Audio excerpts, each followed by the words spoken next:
Hello friends, welcome. Operation research की series में आज का हमारा टॉपिक है चार्ल्स बिगेम मेथड। पहले की वीडियो में भी हमने चार्ल्स बिगेम मेथड की प्रॉब्लम को सॉल्व किया था, लेकिन उसमें हमने मैक्सिमाइजेशन की प्रॉब्लम को सॉल्व किया था। आज हम लोग मिनिमाइजेशन की इस प्रॉब्लम को चार्ल्स बिगेम मेथड से सॉल्व करेंगे। तो फ्रेंड्स, जैसा कि यहाँ पे देखिए, ये जो एलपीपी दिया हुआ है ये स्टैंडर्ड फॉर्म में नहीं है, तो पहले इसको स्टैंडर्ड फॉर्म में कन्वर्ट करना पड़ेगा। तो चलिए एक बार हम लोग फिर से रूल्स को देख लेते हैं। तो देखिए, बिगेम मेथड्स में अगर कंस्ट्रेंट्स में लेस देन और इक्वल टू का सिंबल रहा तो हम लोग एक स्लैक वेरिएबल को ऐड करेंगे। अगर कंस्ट्रेंट्स में ग्रेटर देन और इक्वल टू का सिंबल रहा तो हम लोग एक सरप्लस वेरिएबल को सब्ट्रैक्ट भी करेंगे और एक आर्टिफिशियल वेरिएबल को ऐड भी करेंगे। और अगर सिर्फ अगर इक्वल टू का सिंबल रहा तो हम लोग सिर्फ आर्टिफिशियल वेरिएबल को ऐड कर देंगे। अब चलिए क्वेश्चन देखते हैं। तो फ्रेंड्स, अब हम लोग जानते हैं कि इस एलपीपी को जो है जनरल फॉर्म से स्टैंडर्ड फॉर्म में कन्वर्ट कैसे करना है। तो चलिए स्टार्ट करते हैं। शुरू करने से पहले फ्रेंड्स, अगर आप लोगों ने मेरे चैनल को सब्सक्राइब नहीं किया है तो मेरे चैनल को सब्सक्राइब कीजिए और वीडियो को एंड तक देखिए। चलिए स्टार्ट करते हैं। तो फ्रेंड्स देखिए, यहाँ पे जो है हमारा दो कंस्ट्रेंट है और दोनों में जो है ग्रेटर देन और इक्वल टू का सिंबल दिया हुआ है। तो हम लोग यहाँ पे सरप्लस वेरिएबल को यूज करेंगे S1 और S2 दोनों में। अब इसके बाद जो है हमारा ये मिनिमाइज जेड दिया हुआ है। तो इससे पहले ही हम लोग जानते हैं कि मिनिमाइजेशन अगर रहा तो सबसे पहले उसको मैक्सिमाइजेशन में कन्वर्ट करेंगे, उसके बाद सॉल्व करेंगे।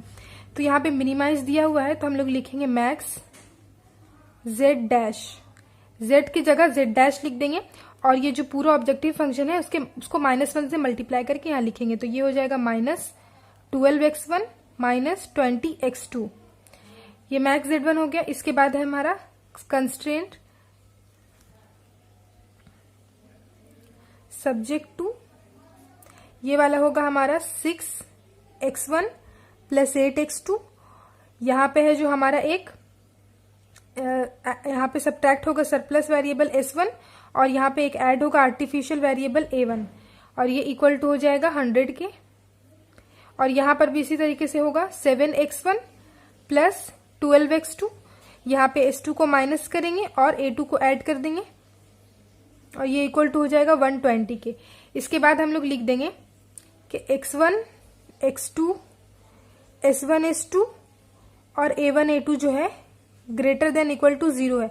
Artificial variable friends a1 a2 है और ये इसका जो कोई फिजिकल मीनिंग नहीं होता है। हम लोग इसको पहले भी पढ़ चुके हैं कि इसको हम लोग यूज करते हैं। ये जो -s है और ये जो s का वैल्यू -100 आएगा अगर x1 x2 को 0 करेंगे तो वो निगेटिव सिंबल को हटाने के लिए हम लोग a1 को ऐड करते हैं, क्योंकि हमारा s1 s2 जो है ग्रेटर देन और इक्वल टू 0 होता है। इसके बाद हम लोग क्या करेंगे, इनिशियल बेसिक फिजिबल सॉल्यूशन निकालेंगे।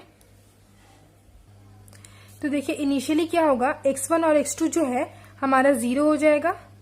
x1 = x2 = 0 और यहां से हमारे a1 का वैल्यू निकलेगा 100 और a2 का वैल्यू होगा 120। s1 और s2 का वैल्यू को नहीं लिखेंगे क्योंकि ये हमारा सरप्लस वेरिएबल है, इसको हटाने के लिए हमने a1 को ऐड किया है, इसलिए a1 = 100 लिखेंगे। इसके बाद हम लोग मैट्रिक्स फॉर्म कर लेंगे। तो मैट्रिक्स का फॉर्म होगा Ax = B का फॉर्म। A का वैल्यू होगा हमारे पास यहाँ पे जो कंस्ट्रेंट्स में हमारा जो कांस्टेंट है सारे वेरिएबल का उसको, यानी कि हमारे पास वेरिएबल है x1 x2 s1 s2 और a1 a2। इसी के साथ जो हमारा कांस्टेंट है पहला कंस्ट्रेंट्स में जो है 6 है और 8 है, तो 6 8। s1 का जो है वो -1 है, s2 0 है, a1 जो है 1 है और a2 0 है। और यहाँ पर सेकेंड में x1 के लिए 7, x2 के लिए 12 है, s2 -1 है और a2 1 है और ये दोनों 0 0 है। और x का वैल्यू को हम लोग यहाँ पे सारा वेरिएबल जो है उसको लिखेंगे x1 x2 s1 s2 और a1 a2, 6 वेरिएबल्स है हमारे पास। और b का जो वैल्यू है वो यहाँ पे जो राइट हैंड साइड में वैल्यू होता है 100 और 120 उसको लिख देंगे। तो 100 और 120 ये बन गया हमारा मैट्रिक्स फॉर्म। फ्रेंड्स यहाँ पर देखिए जो ऑब्जेक्टिव फंक्शन है हमारे पास उसमें हमने जो है ये वेरिएबल स्लैक वेरिएबल और आर्टिफिशियल वेरिएबल को नहीं लिखा है, तो चलिए इसको भी लिखना होता है हम लोगों को। S1 जो है उसका कॉस्ट होता है यहाँ पे 0 +0 S1 देते हैं और +0 S2 देते हैं। ये जो है 0S1 0 इसका कॉस्ट होता है, और आर्टिफिशियल वेरिएबल का कॉस्ट जो होता है -m होता है। तो यहाँ पे -m A1 देंगे और -m A2 देंगे। ये m जो है ये एक बहुत ही लार्ज वैल्यू है। इसके बाद हम लोग अब अपना इनिशियल टेबल बनाएंगे। तो फ्रेंड्स हमने यहाँ पे इनिशियल टेबल बना लिया है, जिस तरीके से हम लोग पहले भी बनाते आए हैं। CJ का वैल्यू को हम लोग जो ऑब्जेक्टिव फंक्शन में है उसको देख के लिखेंगे। ये मैक्स Z वाला, मिन Z वाला, ये वाला को देख के नहीं लिखेंगे, मैक्स Z में जो है उसको देख के लिखेंगे। तो यहाँ पे देखिए x2 के लिए जो है हमारे पास, x1 के लिए है -12 और x2 के लिए है -20। S1 S2 0 0 है और A1 A2 जो है -m है। तो उसका सारा जो कांस्टेंट है यहाँ पे लिख देंगे। x1 है -12, x2 है -20, S1 S2 0 0 है और A1 A2 -m और -m है। अब देखिए हमारे पास बेसिक वेरिएबल का कॉलम है। बेसिक वेरिएबल के कॉलम में तो हम लोग स्लैक और सरप्लस वेरिएबल को लिखते थे, लेकिन यहाँ पे हम लोग आर्टिफिशियल वेरिएबल को लिखेंगे, क्योंकि हमारे पास 2 सरप्लस वेरिएबल है और इन दोनों की जगह ही हमने आर्टिफिशियल वेरिएबल को ऐड किया है। देखिए हमने जो फिजिबल सॉल्यूशन भी जो निकाला है वो भी हमारे इनिशियल में A1 और A2 इक्वल टू है। तो यहाँ पे हम लोग A1 और A2 इक्वल्स टू लिखेंगे, और यहाँ पे XB का वैल्यू को भी हम लोग 100 और 120 जो है वो लिखेंगे। देखिए A1 इक्वल टू 100 और A2 इक्वल टू 120 यहाँ पर भी है। राइट हैंड साइड से भी देख के लिख सकते हैं अगर आप लोगों ने मैट्रिक्स नहीं बनाया है तो। CB का वैल्यू को हम लोग यहाँ से लिखेंगे। A1 का कॉस्ट है -m, तो यहाँ पे -m, और A2 के लिए भी -m है तो -m, और इसको फिलअप करने के लिए हम लोग मैट्रिक्स को देख के फिलअप कर देंगे। तो यहाँ पे 6 8 -1 6 8 -1 0 1 0, सेकेंड वाला है 7 12 0 -1 0 1। अब इसके बाद का हमारा है ZJ माइनस CJ कैलकुलेट करना। तो ZJ माइनस CJ कैलकुलेट करने के लिए हम लोग जानते हैं कि इसका फॉर्मूला होता है CB into XJ minus CJ।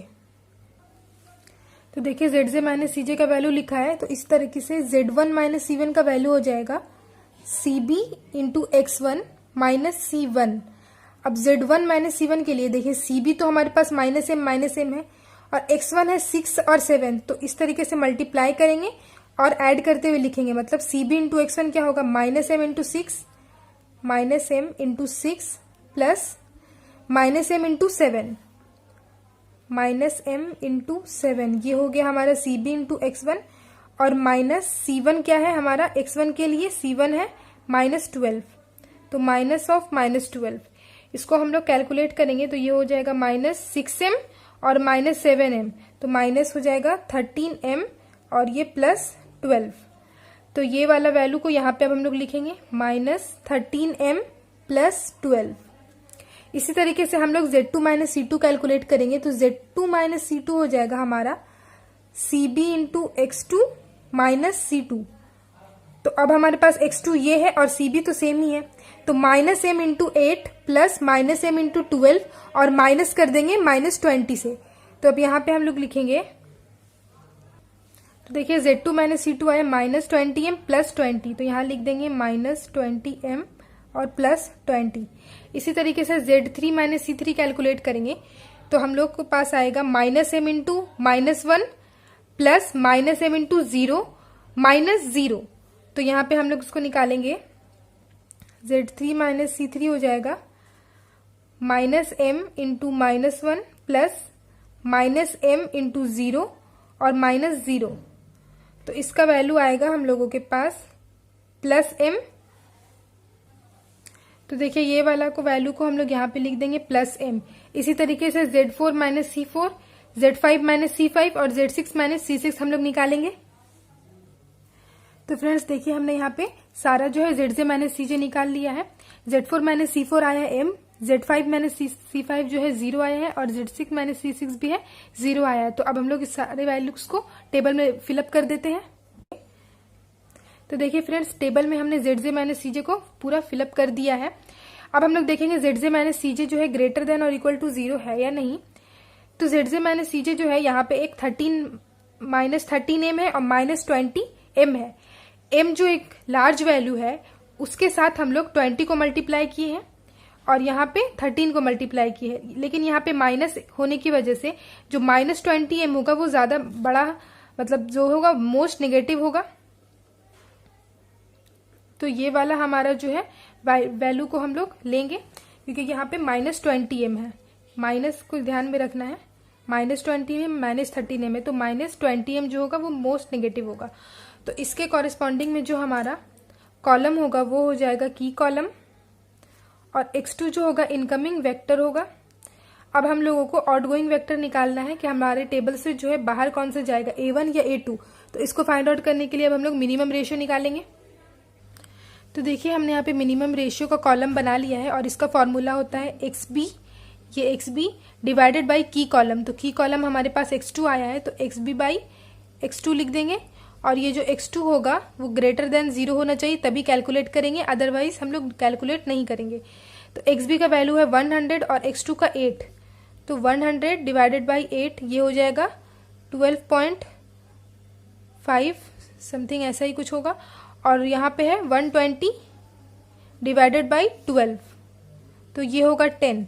अब 12 और 10 में से जो मिनिमम है वो 10 है, तो इसको चूज करेंगे, और इसके साथ जो हमारा A1 जो है वो आउटगोइंग वेक्टर हो जाएगा, और ये वाला पूरा रो हम लोग को बोलेंगे की रो। और की रो और की कॉलम दोनों में कॉमन एलिमेंट है हमारा 12, तो 12 होगा हमारा की एलिमेंट। तो अब इसके बाद हम लोग नेक्स्ट टेबल बनाएंगे। तो फ्रेंड्स देखिए हमने यहाँ पे जो है टेबल बना लिया है। टेबल बनाने से पहले यहाँ पे लिखा हुआ है कि x2 वेरिएबल जो है ये एंटर कर रहा है और a2 वेरिएबल जो है बाहर जा रहा है, यहाँ पे मैंने लिखा है। और इसके बाद जो है टेबल बना दिया है। अब टेबल में देखिए मैंने क्या किया है, a2 का जो है कॉलम वो नहीं बनाया है, a2 हमारा बाहर जा रहा है। तो नेक्स्ट टेबल में a2 का कॉलम आप लोग चाहें तो बना सकते हैं, नहीं चाहें तो नहीं बना सकते। मैंने इस बार जो है नहीं बनाया है।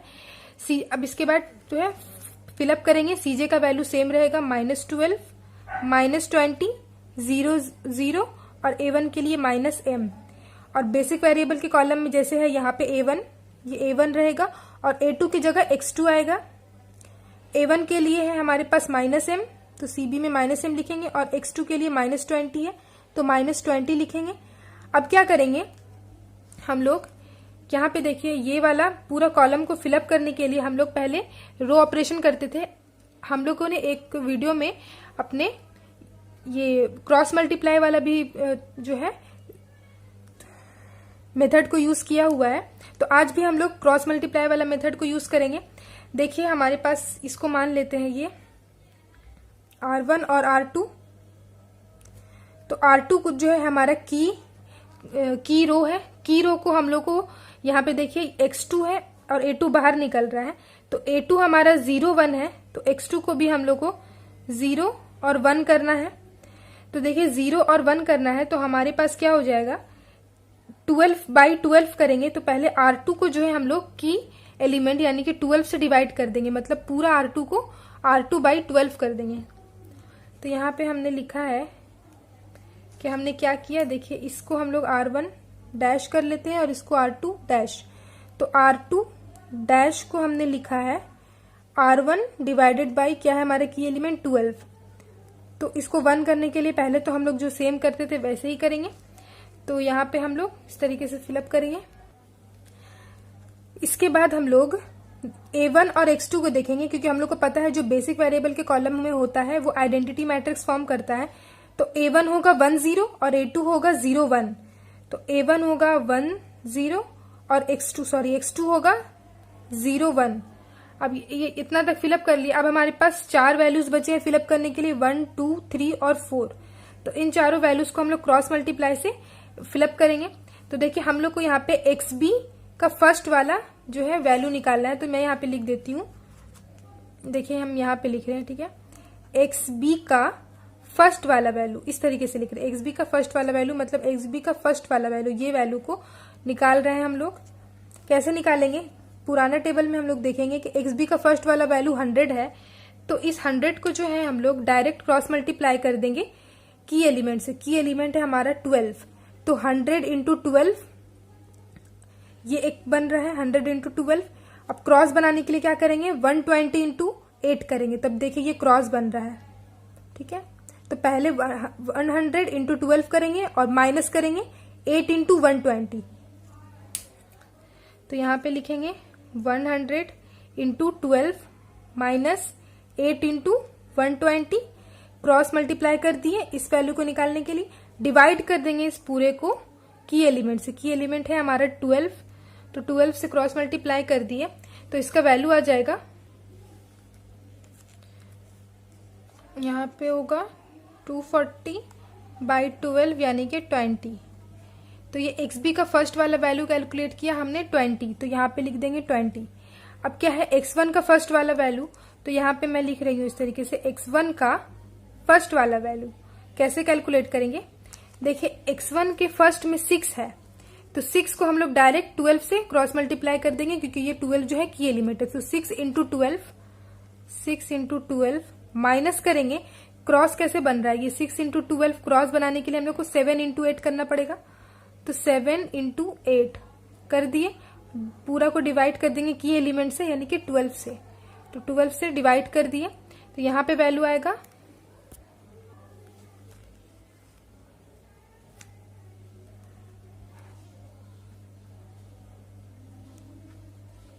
तो यहाँ पर आया 4/3 और ये आया X1 का फर्स्ट वाला वैल्यू। तो X1 का फर्स्ट वाला वैल्यू हम लोग लिख देंगे 4/3।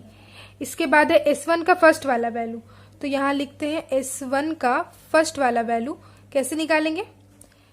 S1 के फर्स्ट में है -1 को डायरेक्ट 12 से क्रॉस मल्टीप्लाई करेंगे, तो -1 इंटू 12 कर दिए। उसके बाद माइनस कर देंगे क्रॉस बनाने के लिए 8 और इंटू 0, तो -8 इंटू 0 और पूरे को डिवाइड कर देंगे 12 से, तो यहाँ पे ये आ जाएगा हमारे पास -1। तो ये -1 को जो है हम लोग S1 में लिख देंगे -1।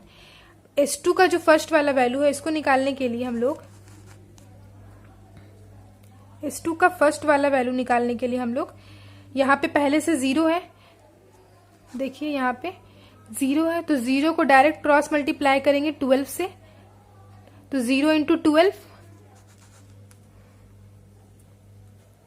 माइनस, अब 0 इंटू 12 कर दिए तो क्रॉस बनाने के लिए हम लोग 8 इंटू -1 करेंगे, तो 8 इंटू -1 और डिवाइड कर देंगे पूरे को 12 से। देखिए 12 से डिवाइड कर दिए तो यहाँ पे आ जाएगा 8/12 2/3। तो ये 2/3 वैल्यू को हम लोग S2 में पुट कर देंगे 2/3। इस तरीके से क्रॉस मल्टीप्लाई करते हैं। अब हम लोग के पास जो है सारा वैल्यू फिलअप हो गया है। अब ZJ माइनस CJ निकालेंगे।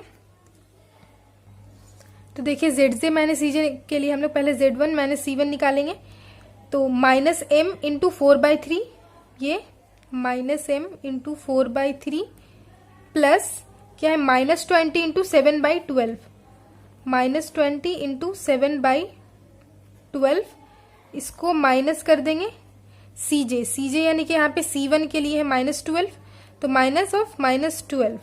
इसी तरीके से Z2 माइनस C2 भी निकालेंगे, Z3 minus C3, Z4 minus C4 और Z5 माइनस C5 सारा वैल्यू को निकालेंगे। तो फ्रेंड्स देखिए हमने यहाँ पे सारा जो है ZJ माइनस CJ कैलकुलेट करके लिख लिया है। आप लोग चाहे तो वीडियो पॉज करके एक बार जो है मैच कर सकते हैं। तो देखिए यहाँ पे है Z1 माइनस C1 के लिए -4M + 1/3, यहाँ लिखेंगे -4M + 1 divided by 3। Z2 minus C2 आया है 0, Z3 माइनस C3 आया है M, Z4 माइनस C4 आया -2M + 5/3, -2M + 5/3, ठीक है। और हमारा Z5 माइनस C5 आया है 0।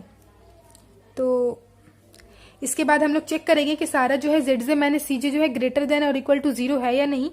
तो हमारे पास देखिए यहाँ पे 2 निगेटिव वैल्यू आया है। अब इन दोनों में से मोस्ट निगेटिव जो होगा हम लोग उसको चूज करेंगे। तो -M जो है उसके साथ 4 मल्टीप्लाइड है और यहाँ पे -M के साथ 2 मल्टीप्लाइड है। तो जो हमारा बड़ा वैल्यू है यानी कि 4, उसको हम लोग वो जो है माइनस के साथ मल्टीप्लाइड हो रहा है तो वो हमारा ज्यादा मोस्ट निगेटिव हो जाएगा।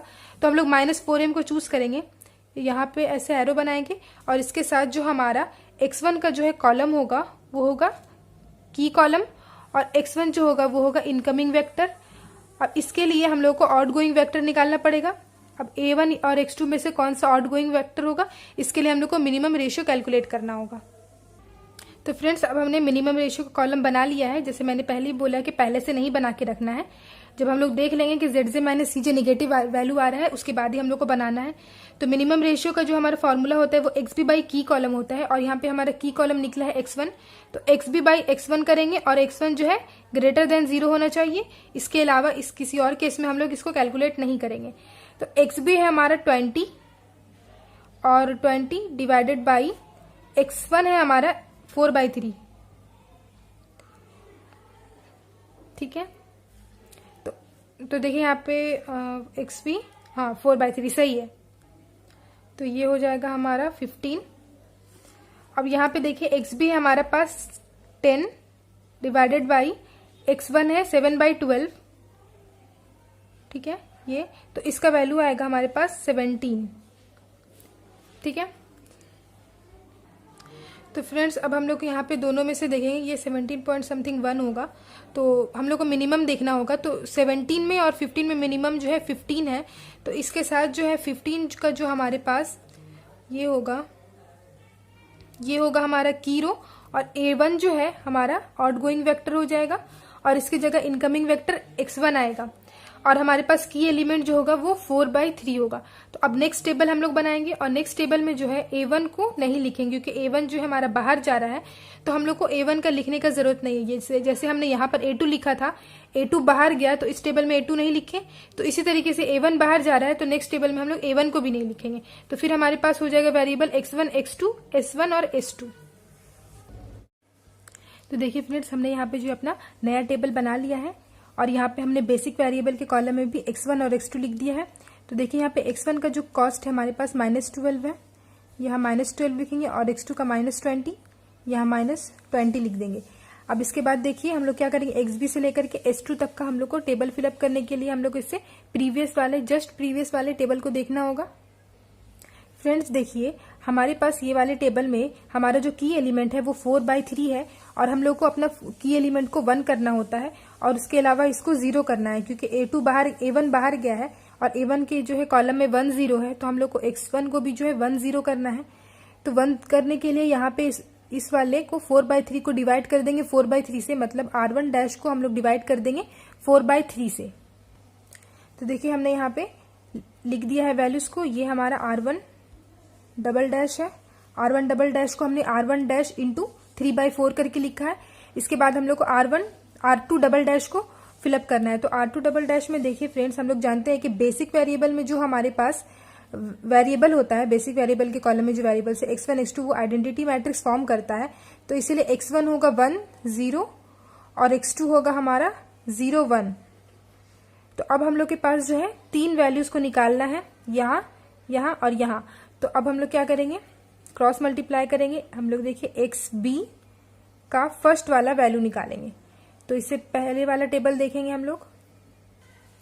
फ्रेंड्स देखिए यहाँ पे हमारा इस टेबल में XB का फर्स्ट वाला वैल्यू 10 है, तो इस 10 को डायरेक्ट क्रॉस मल्टीप्लाई कर देंगे हमारा की एलिमेंट से। तो हम लोग 10 इंटू 4/3 करेंगे। तो यहाँ पे हम लोग लिखेंगे 10 इंटू 4/3 और माइनस करके हम लोग यहाँ पे क्रॉस बनाएंगे। देखिए 10 इंटू 4/3 किए, क्रॉस बनाने के लिए हम लोग को 20 इंटू 7/12 लिखना होगा। तो 20 इंटू 7/12 और इसको पूरे को डिवाइड कर देंगे की एलिमेंट से, जो है हमारा 4/3। तो यहाँ पे ये वैल्यू आ जाएगा हमारा 5/4। ये वैल्यू आया XB का फर्स्ट वाला कॉलम, सॉरी XB का सेकंड वाला कॉलम, ठीक है। तो XB का सेकंड वाला कॉलम के लिए 5/4 आया है, तो यहाँ लिखेंगे 5/4। इसके बाद है हमारा यहाँ पर वैल्यू निकालना है S1 का सेकंड वाला कॉलम। तो यहाँ पे लिखते हैं S1 का सेकंड वाला कॉलम, और हम लोग यहाँ पे अपने इस टेबल में भी S1 का जो है सेकंड वाला कॉलम देखेंगे, यहाँ पे 0 है। तो इस 0 को जो है डायरेक्ट क्रॉस मल्टीप्लाई करेंगे की एलिमेंट से। की एलिमेंट है हमारा 4/3, तो हो जाएगा 0 इंटू 4/3 और माइनस क्या कर देंगे 7/12 इंटू -1। तो ये हमारा क्रॉस बन जाएगा। तो यहाँ पे देखिए लिखेंगे 0 इंटू 4/3 माइनस 7/12 इंटू -1, और इस पूरे को जो है डिवाइड कर देंगे हमारा की एलिमेंट से, यानी 4/3 से। तो ये वैल्यू आ जाएगा हमारे पास 7/16। तो ये 7/16 को हम लोग यहाँ पे लिखेंगे 7/16। इसके बाद हम लोग को वैल्यू निकालना है S2 का सेकेंड वाला वैल्यू। तो X2 का देखिए S2 का सेकेंड वाला वैल्यू निकालने के लिए हम लोग को अपना टेबल देखना होगा। देखिए S2 के सेकेंड में हमारे पास -1/2 है, तो -1/2 को हम लोग डायरेक्ट की एलिमेंट से क्रॉस मल्टीप्लाई करेंगे, तो हो जाएगा -1/2 इंटू 4/3।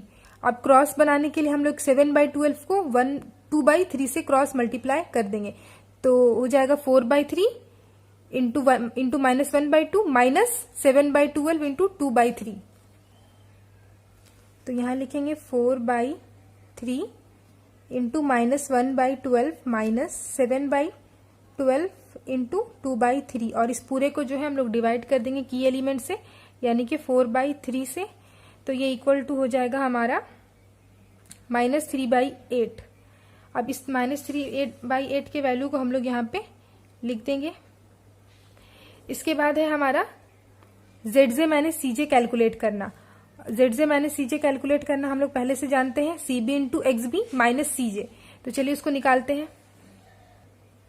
तो फ्रेंड्स देखिए हमने यहाँ पे सारा ZJ माइनस CJ जो है कैलकुलेट कर लिया है।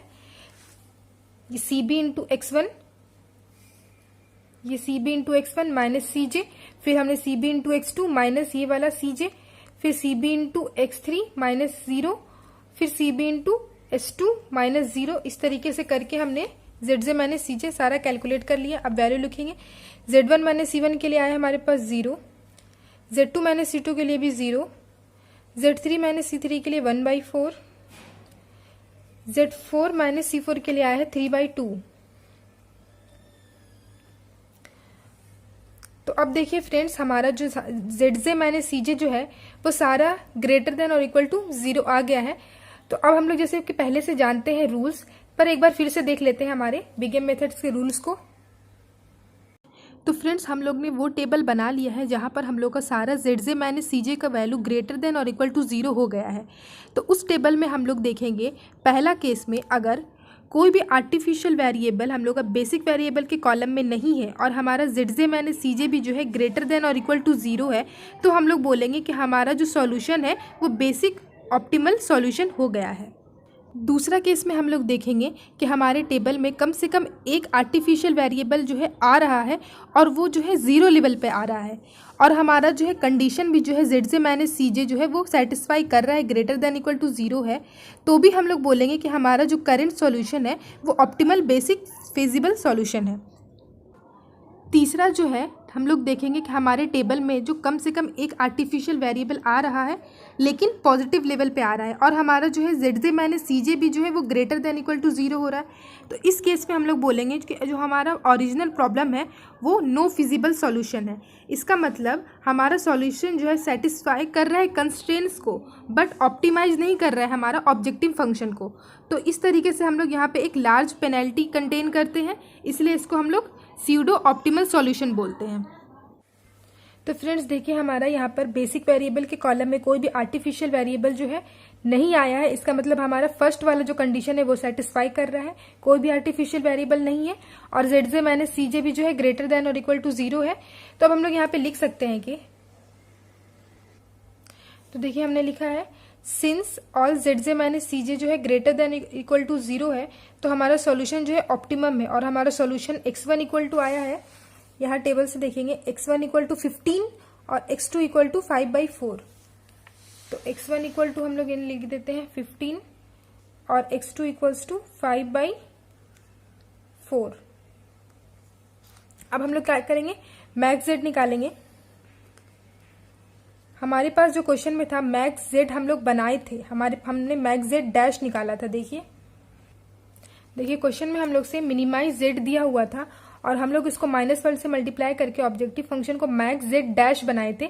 तो अब हम लोग जो है निकाले हैं मैक्स Z डैश का वैल्यू, इसलिए max Z dash equal to है हमारे पास CB इंटू XB। CB है हमारे पास -12 -20 और XB है 15 और 5/4। तो यहाँ पे -12 इंटू 15 प्लस -20 इंटू 5/4 लिखना होगा।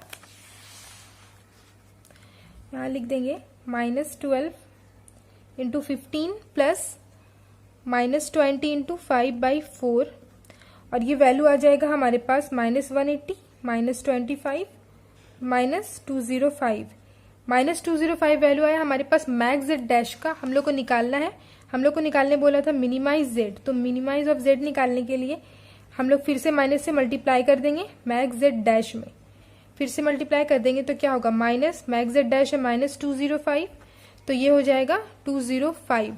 तो हमने मिनिमाइज जेड निकाल लिया है और x1 x2 का वैल्यू भी जो है निकाल लिया है। ठीक है फ्रेंड्स, तो नेक्स्ट वीडियो में हम लोग एक एलपीपी को सॉल्व करेंगे नो फिजिबल सॉल्यूशन के लिए, बिग एम मेथड से सॉल्व करेंगे। तो फ्रेंड्स, अगर आप लोगों को मेरा ये वीडियो पसंद आया होगा तो मेरे वीडियो को लाइक कर दे। अगर अभी तक मेरे चैनल को सब्सक्राइब नहीं किया है तो मेरे चैनल को सब्सक्राइब कर दे। Thank you so much guys.